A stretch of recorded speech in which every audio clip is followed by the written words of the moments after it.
प्रभु यीशु मसीह के पवित्र और सामर्थ्य नाम से आप सबको जय मसीह की। मैं परमेश्वर का धन्यवाद करता हूँ जिस परमेश्वर ने मुझे समय दिया कि मैं एक बार फिर से प्रभु का वचन आपसे शेयर कर सकूँ, क्योंकि प्रभु महान है और अपने वचनों के द्वारा कार्य करने वाला परमेश्वर है। सो आज हम परमेश्वर के वचन से सीखेंगे कि हमें परमेश्वर की आराधना कैसे करनी चाहिए और कैसी आराधना परमेश्वर पसंद करते हैं। सो हमें आराधना दो प्रकार की है, एक शारीरिक आराधना और एक आत्मिक आराधना है। सो जैसे शारीरिक आराधना वो है जिसमें हमारा हार्ट इन्वॉल्व नहीं होता। सो हमें अगर आपका हार्ट इन्वॉल्व नहीं है आराधना में, तो आपकी आराधना एकमात्र गीत है, वो आपके शब्द हैं जो आपके द्वारा बोले गए हैं। परमेश्वर जो आपके हार्ट से हुई आराधना, रूह और सच्चाई से की हुई आराधना है, वो उसको पसंद करते हैं। जैसा कि हम बाइबल में पढ़ते हैं, लिखा है 2 यूहन्ना उसकी 4 और 24 में लिखा है, परमेश्वर एक आत्मा है और जो उसकी आराधना करते हैं उन्हें चाहिए कि वह रूह और सच्चाई से आराधना करें। परमेश्वर का वचन हमें यहाँ सिखाता है कि परमेश्वर एक आत्मा है और हमें उसकी आराधना रूह और सच्चाई से करनी चाहिए। अपनी रूह से, आत्मा से भरकर उसकी आराधना करनी चाहिए। जैसे कि परमेश्वर का वचन हमें सिखाता है, हमें सच्चाई से उसकी आराधना करनी चाहिए।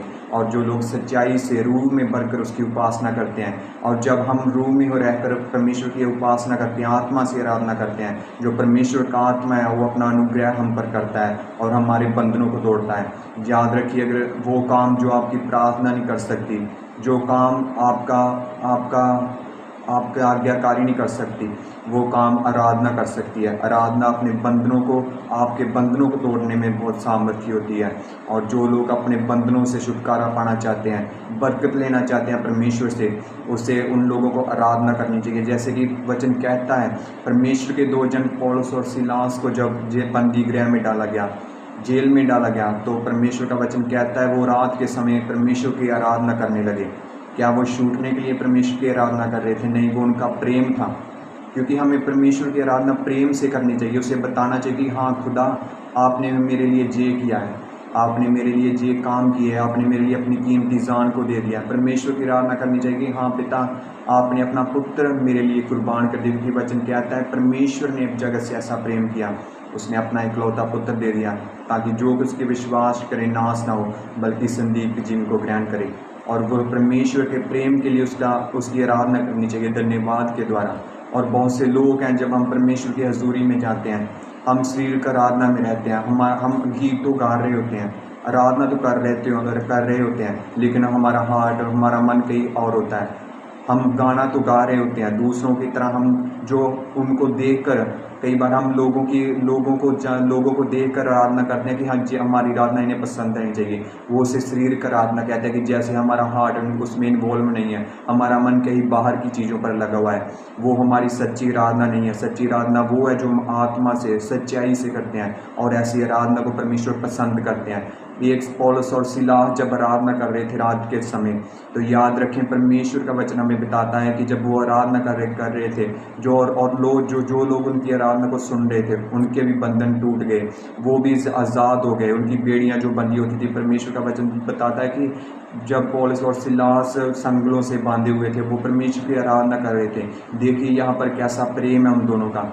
अगर हम पे थोड़ी सी मुश्किल आ जाती तो हम परमेश्वर की आराधना करनी बंद कर देते हैं और प्रार्थना करनी, विनती करनी स्टार्ट कर देते हैं। लेकिन इन दोनों का विश्वास देखें, प्रेम देखें परमेश्वर के साथ, इन्होंने परमेश्वर के साथ अपनी आराधना को बंद नहीं किया। और परमेश्वर ने भी अपनी वर्शिप को पसंद करके, इनकी वर्शिप को पसंद करके आराधना के द्वारा इनको छुटकारा दिया। और मैं अब बताना चाहता हूँ, परमेश्वर की आराधना आपके बंधनों को तोड़ने में सामर्थ्य है। परमेश्वर की आराधना एक वेपन है, एक हथियार है आपके लिए, जो आप शैतान की गंदी ताकतों के लड़ने के लिए इस्तेमाल कर सकते हैं। परमेश्वर का वचन हमें बताता है कि जैसे हम पढ़ते हैं, जैसे राजा योशापात, दूसरा इतिहास उसकी 20 बाब में पढ़ते हैं, जैसे हम परमेश्वर का वचन सीखते हैं कि राजा योशापात के जब खिलाफ बहुत सारे राजे उठ खड़े हुए, और जब जो राजा योशापात परमेश्वर के पास गए कि परमेश्वर तू हमारी मदद कर, तो परमेश्वर ने कहा कि जा युद्ध कर, जीत तुम्हारी होगी।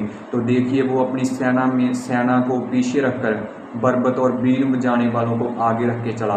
सो उसके दुश्मन भी सोचते होंगे कि क्या ये मूर्ख इंसान है, हम इसके सामने इतनी बड़ी सेना है और ये हमारे सामने आराधना करते हुए, बीन और बरबत बजाते हुए परमेश्वर का धन्यवाद करते हुए आ रहा है। और वो गाना गा रहे थे, परमेश्वर की दया सदा की है, वो भला खुदा है, देखो कैसी महिमा है। और परमेश्वर ने उन्हें उस युद्ध में विजय किया, उस युद्ध में परमेश्वर ने उनका साथ दिया। मैं याद दिलाना चाहता हूँ, परमेश्वर का वचन कहता है आराधना एक ऐसा हथियार है जो आपकी जीत पक्की करने का पक्का इरादा है। अगर अपनी जीत, आराधना एक श्योरिटी है, एक प्योरिटी है कि आपकी जीत पक्की है यीशु के नाम से।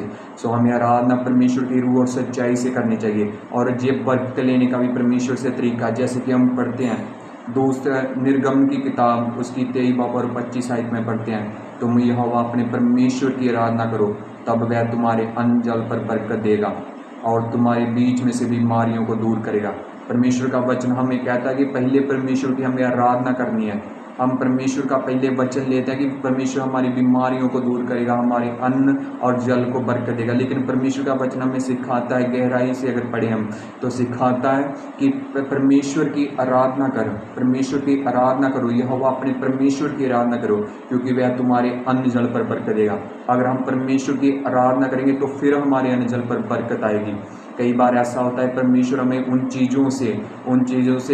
चीज़ों के द्वारा हम परमेश्वर हमारी परीक्षा लेते हैं जो हमारी सबसे प्यारी चीज़ें होती हैं।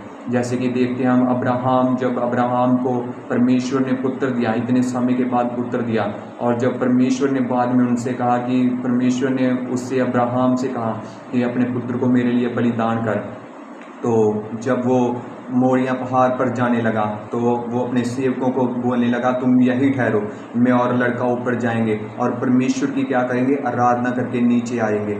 देव वहाँ पर कोई गीत नहीं गाया गया, वहाँ पर कोई प्रस्तुति का गीत नहीं गाया गया, लेकिन वहाँ पर परमेश्वर ने उसका हार्ट की आराधना को पसंद किया। कई बार जो प्रेम था अब्राहम का, जो परमेश्वर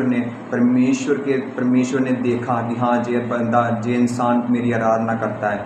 और जब याद रखें, अगर परमेश्वर के सामने आपकी कोई चीज़ ऐसी है जो आपने पहले स्थान पर ले आई है परमेश्वर से पहले, तो परमेश्वर आपसे भी लड़ सकते हैं उस चीज़ आपको पाने के लिए। वो खुदा आपसे इतना प्यार करता है, कई बार परमेश्वर आपसे भी लड़ता है आपको पाने के लिए।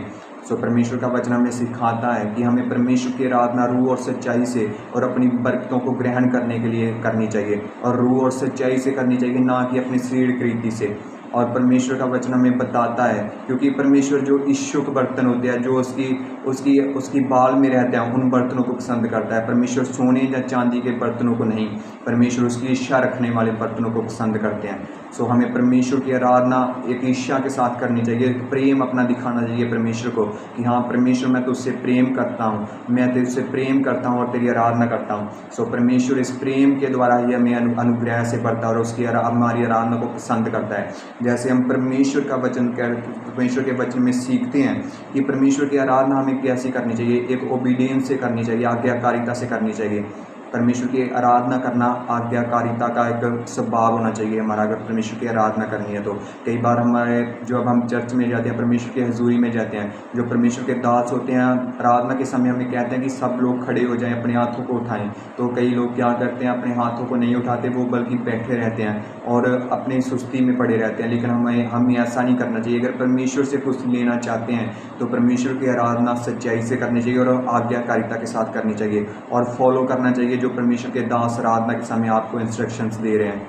अगर हम ऐसा करेंगे तो परमेश्वर हमसे प्रसन्न होंगे, और ये हमारे फ़ायदे के लिए है, क्योंकि परमेश्वर हमारा फ़ायदा सोचने वाला खुदा है। परमेश्वर ने हमें बनाया है अपनी आराधना के लिए। देखो स्वर्ग में 24 घंटे रोज़ आराधना होती रहती है। स्वर्गदूत कहते रहते हैं पवित्र पवित्र पवित्र, सेनाओं का योग पवित्र है। देखिए स्वर्ग कितना सुंदर है, वहाँ पर सोने की सड़कें हैं, बहुत से दरख्त हैं, सोने का सब कुछ है, सोने की सड़कें हैं। फिर भी दूत स्वर्ग की नहीं, परमेश्वर की आराधना करते हैं, यीशु मसीह की उपासना करते हैं। सो ये हमें दिखाता है कि हमें पहला स्थान परमेश्वर को देना चाहिए, ना कि किसी और को। जैसे अब्राहम ने पहला स्थान अपने पुत्र को दिया, सो परमेश्वर ने उससे कहा कि अपने पुत्र को बलिदान कर। ये एक सच्ची आराधना है, अपनी कीमती चीज़ों को भी परमेश्वर के लिए कुर्बान कर देना, ये एक सच्ची आराधना। और याद रखें, परमेश्वर उस कीमती चीज़ों को जो आपसे मांगी है परमेश्वर ने, आपने दी है परमेश्वर को दी है, परमेश्वर उससे दुगना आशीष आपको करेगा, और परमेश्वर आपको दुगनी आशीष का वारिस बनाएगा। वो ऐसा खुदा है। जब हम उसकी आराधना करते हैं तो हमें अपनी सामर्थ्य से बढ़ता है, हमें अपनी आत्मा से बढ़ता है, और जो लोग आत्मा से भरपूर होते हैं वो उसकी हजूरी में रहते हैं। और आत्मा से भरपूर व्यक्ति कभी गलत काम में नहीं जा सकता, उसकी आज्ञाकारिता में रहता है। और हमें परमेश्वर का वचन सिखाता है कि हम अगर परमेश्वर की उपासना सही ढंग से करते हैं, हम उसके प्यार को एक्सपीरियंस कर सकते हैं, उसके स्वभाव को एक्सपीरियंस कर सकते हैं अपने जीवन में। उसका प्यार सदा का है, उसका प्यार अटल है, क्योंकि वचन कहता है परमेश्वर ने अपना इकलौता पुत्र दे दिया। सचमुच उसका प्यार इतना है, उसके प्यार को एक्सपीरियंस करना चाहते हैं तो आज ही परमेश्वर के अगर निर्णय लें कि परमेश्वर की आराधना हम रूह और सच्चाई से करेंगे। और वो खुदा ऐसा खुदा है, आपसे प्यार करने वाला परमेश्वर है, और आपके आराधना को पसंद करके वो आपको एक अच्छी बरकतें देने की सामर्थ्य रखता है। और आज अगर आप परमेश्वर के कई लोगों को देखें, वो उनको अगर थोड़ा सा वो गीत को अच्छा गाएं तो कई बार वो क्या होता है, हमें परमेश्वर के लिए घमंड नहीं करना चाहिए, अपनी आराधना में घमंड नहीं करना चाहिए कि हाँ मैं ये कर सकता हूँ, हमें ये गीत गाने आते हैं। क्योंकि प्रभु का वचन कहता है कई बार क्या होता है, हम एंटरटेनमेंट के लिए परमेश्वर की स्तुति करते हैं, आराधना करते हैं कि हम कलीसिया को एंटरटेन करें। लेकिन परमेश्वर का चाहता है कि हम भेड़ों को खाना दें, वर्शिप के जरिए हम भेड़ों को खाना दें, ना कि बकरियों का एंटरटेनमेंट करें। सो परमेश्वर का वचन जीवित है, हमें उसकी आराधना रूह और सच्चाई से करनी चाहिए और बिना घमंड के करनी चाहिए। अगर परमेश्वर ने आपको कोई वरदान दिया है, गीतों का वरदान दिया है, कोई अच्छा वरदान दिया है, तो अगर आप उसकी सामर्थ्य से भरना चाहते हैं तो आपको चाहिए कि परमेश्वर की आराधना रूह और सच्चाई से करें। और उसकी आराधना में ही ज़िंदगी है, उसकी आराधना में ही जीवन है। और आपकी एक और बात परमेश्वर की ज़रूरी की है, आपका हार्ट इन्वॉल्व होना चाहिए उस आराधना में। अगर आपका हार्ट इन्वॉल्व है तो परमेश्वर आपकी आराधना को पसंद करके आपको उत्तर दे जरूर देंगे और अपने अनुग्रह से भरेंगे, और आप परमेश्वर की सामर्थ्य को अपने जीवन में ग्रहण करने पाएंगे। परमेश्वर इस वचन के द्वारा आप सभी को आशीष और बरकत दे। धन्यवाद करता हूं परमेश्वर का इस वचन के लिए।